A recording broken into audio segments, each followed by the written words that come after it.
ओडिशा प्रसिद्ध विश्वकर्मा पूजा गणपर्व भाव परिणत होती। आज षष्ठ दिवस और पुरस्कार वितरण उत्सव जो पूजा अनुष्ठान माने जो पूजा मंडप माने भव्य वर्णाढ्य पूजा मंडप करते गोटे प्रतियोगिता सौहार्दपूर्ण बात प्रतियोगिता होता है। से प्रतियोगितामूलक ये जो मैंने विभिन्न क्षेत्र में बाह्य सजा श्रेष्ठ पूजा मंडप आभ्यंतरण सजा आलोक सजा और श्रृंखला पूजा मंडप ये सब क्षेत्र में जो मैंने प्रतियोगिता होता है जो मैंने प्रथम द्वितीय तृतीय होता है से मान्यवर अतिथि द्वारा पुरस्कृत करते आज दिन में हिसाब से समस्त पूजा मंडप को आम आज संबर्धित करूँ।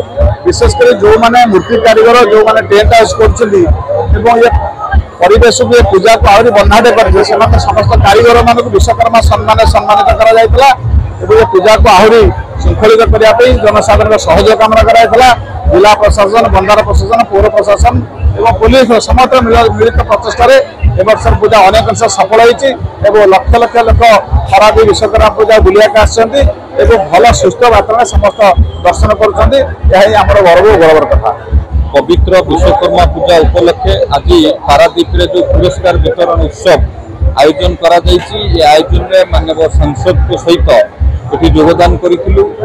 आमर देवशिल्पी विश्वकर्मा हेले शिल्प आ शिल्पींकर आराध्य देवता बा कुल देवता।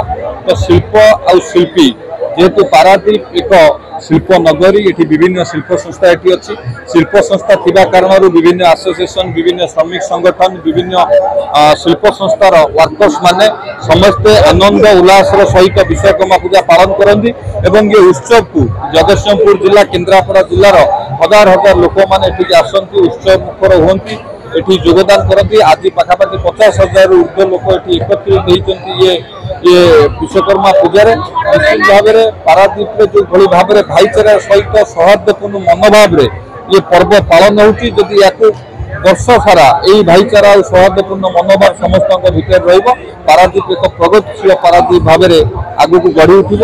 मुझे समस्त को निवेदन करी यही भाईचारा यही सौहार्दपूर्ण मनोभाव पारादीप में बजाय रहू। विशेषकर आज जो पुरस्कार वितरण उत्सव जो हेल्दी कंपटीशन होती सी लाइटिंग रे हो इंटरनल डेकोरेशन हो एक्सटर्नल डेकोरेशन हो ये सब भितर जो हेल्दी कंपटीशन होती निश्चित भाव में स्वागत कथा। मुझे समस्त अनुष्ठान को कृतज्ञता जनाऊँ समस्त प्रयास संभव होती। विशेषकर म्युनिसिपालिटीर समस्त अधिकारी माने प्रशासनिक अधिकारी माने 6 दिन धरी या शांति श्रृंखलार सह जो भाव में या पालन कर निश्चित भाव में प्रशंसनीय घटना। तो ये कार्यक्रम 6 दिन धरी भल भाव में शांतिपूर्ण भाव में भल सुंदर भाव में आयोजन कर समस्त को धन्यवाद और साधुवाद।